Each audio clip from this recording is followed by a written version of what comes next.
દરવાજાઓ ખુલી ગયા, 7 બેડીઓ તૂટી ગઈ, મસ્તક ઉપર શ્રી કૃષ્ણને પધરાવ્યા અને વસુદેવજી હવે નંદ ભવનમાં આવે છે યમુનાજીને પાર કરી. કરંડિયામાં વસુદેવને આપી દો.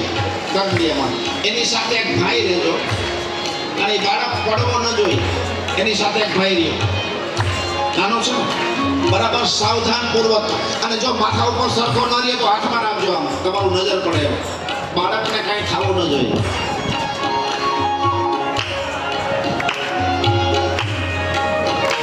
એની સાથે કોઈ ઉભા રહેજો. કોઈ ફૂલ બાળક ઉપર ફૂલ ન પધરાવતા, એ બિલકુલ નાનો છે. કોઈ અબિલ ગુલાબ નથી ઉડાડવાનું, બાળક ઉપર ફૂલે નથી ઉડાડવાના. વચ્ચે ઉભા રહી જાઓ, વચ્ચે ઉભા રહી જાઓ, બરાબર સેન્ટરમાં. બેનો રાસ લ્યો, બેનો રાસ લ્યો અને વસુદેવ ખાલી એકલાને ઉભા રાખો અને દેવકી છે સાથે એની રાસમાં જોઈન કરી દો. દેવકીને છૂટા કરી દો. એ ખુરશી પર બેસાડી દો, આ ખુરશી પર. હા, આ વચ્ચે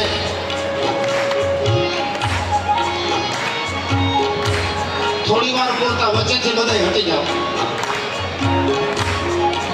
જય હો. સુંદરને બરાબર સેન્ટરમાં પકડી રાખજો. તમે બે ધ્યાન રાખજો બાળકનું. શ્રી વસુદેવજી કૃષ્ણને લઈને આવે છે અને બધી દેવીઓ સોનાનું લોટી લઈ અને કૃષ્ણનો અભિષેક કરવા માટે બધી દેવીઓ પ્રગટ થઈ.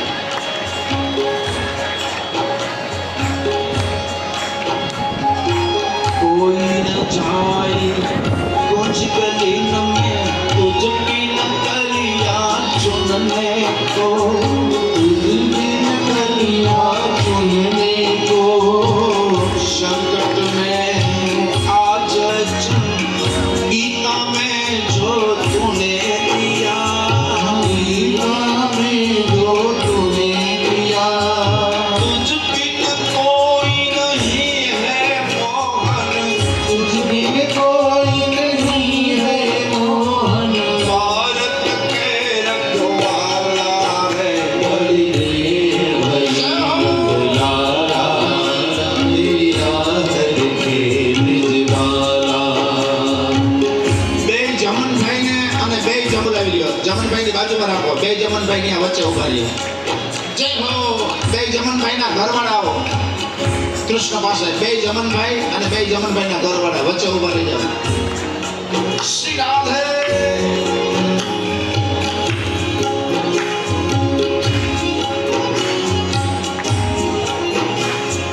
तुझ बिन कोई नहीं है मोहन, तुझ बिन कोई नहीं है मोहन, भारत के रखवाला है बलिदेव नंद लाला, तेरी राहत के बिजवाला. मथुरा से गोकुल में आए यशोमती माँ के मन को भाए, यशोमती माँ के मन को भाए. नंद के आंगन देखो खेले, नंद के आंगन देखो खेले, नंद के आंगन खेले देखो, नंद के आंगन खेले. પોતાનો જમણો હાથ ઊંચો કરો. હવે કૃષ્ણના ચરણના જમણા પગને ચરણ સ્પર્શ કરો.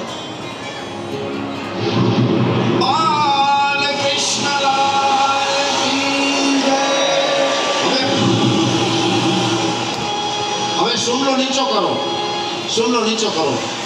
હાથમાં લઈ લ્યો, જે સુંડો છે ને હાથમાં લઈ લ્યો, પકડજો બરાબર. હા, યમુનાજીનું પાણી શાંત થઈ ગયું.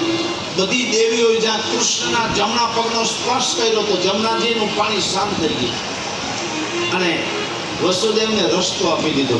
હવે બધી જે માતાજી છો ને એ બધી માતાજી અહીંયા આવો, અહીં બેસી જાઓ, ઉપર આ સ્ટેજ ઉપર બેસી જાઓ. બધી માતાજીનું પાત્ર લીધું છે એ બધા માતાજી અહીં સ્ટેજ ઉપર બેસી જાઓ. અહીંયા આ સાઈડ.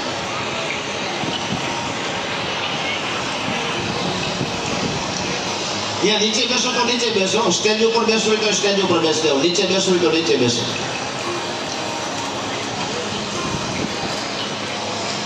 કાંઈ વાંધો નહીં, થોડાક નીચે બેસો, થોડાક સ્ટેજ ઉપર બેસો, ઓલી સાઈડ જેટલું ઓલી સાઈડ બેસાય એટલું બેસો. હા, બેસી જાઓ, બેસી જાઓ. નંદ બાબાની હવેલીમાં લઈ આવે છે. હાથમાં લઈ લ્યો, વાંધો નહીં, હાથમાં લઈ લ્યો, હાથમાં લઈ લ્યો. આ ધ્યાન રહી. બસ હવે ધીમે ધીમે આવો, આવો, આવો, સ્ટેજ ઉપર આવો. મથુરાની જેલમાંથી નીકળેલા વસુદેવજી બાલકૃષ્ણને લઈ અને નંદની હવેલીમાં આવે છે. નંદની હવેલીમાં રાત્રિ છે, મધ્યરાત્રિ, ઝરમર વરસાદ વરસે છે. શેષનારાયણે છાંયો કર્યો છે. બધી માતાજીઓએ રસ્તો રોકીને અભિષેક કર્યો. કૃષ્ણએ અભિષેક કરવા દીધો એટલે માતાજીઓએ રસ્તો આપી દીધો. અને પછી નંદની હવેલીમાં આવે છે. ઓટોમેટિક દરવાજા ખુલી ગયા અને યશોદાના ગોદમાં એક કન્યા સૂતી છે, મહામાયા. એ મહામાયાને વસુદેવજી લઈ લે છે અને કૃષ્ણને આપી દે છે. અહીંયા આવો વસુદેવ, અહીંયા નંદરાજા નંદરાણી પાસે આવો. તમે બે ઊભા થઈ જાઓ. નંદરાજા નંદરાણી ઊભા થઈ જાઓ. હવે લાલો આપી દો એને. વસુદેવે પોતાનો કૃષ્ણ નંદરાજાને આપી દીધો, યશોદાને આપી દીધો છે. અને યશોદાના ગોદમાં સૂતેલી મહામાયાને વસુદેવે તેડી લીધી. અને વસુદેવ તેડી કનૈયાને વારંવાર મસ્તક ચૂમી અને પછી વસુદેવજી હવે મથુરાની જેલ તરફ જાય છે. હવે સ્ટેજ ઉપરથી સામે બેસી જાઓ, ખુરશી ઉપર જ્યાંથી આવ્યા હતા ત્યાં પાછા બેસી જાઓ. ચાલો ને બેસાડી દે હવે. જય હો કૃષ્ણને નંદજીને યશોદાને અર્પણ કરી દીધા અને મહામાયાને વસુદેવજી લઈ અને મથુરાની જેલ તરફ જાય છે. અને જેલમાં જે વસુદેવ પહોંચ્યા તો ઓટોમેટિક દરવાજા બંધ થઈ ગયા અને સાંકળો પાછી બંધાઈ ગઈ. જે બેડીઓ ખુલી હતી પાછી બંધાઈ ગઈ અને દરવાણીઓ જે બેભાન થઈ ગયા હતા એ ભાનમાં આવ્યા.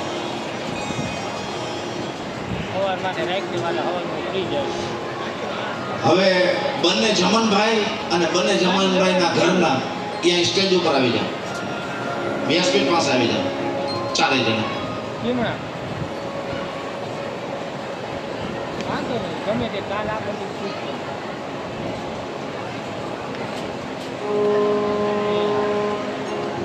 અહીંયા ઉભા રહી જાઓ, ચારે જણા.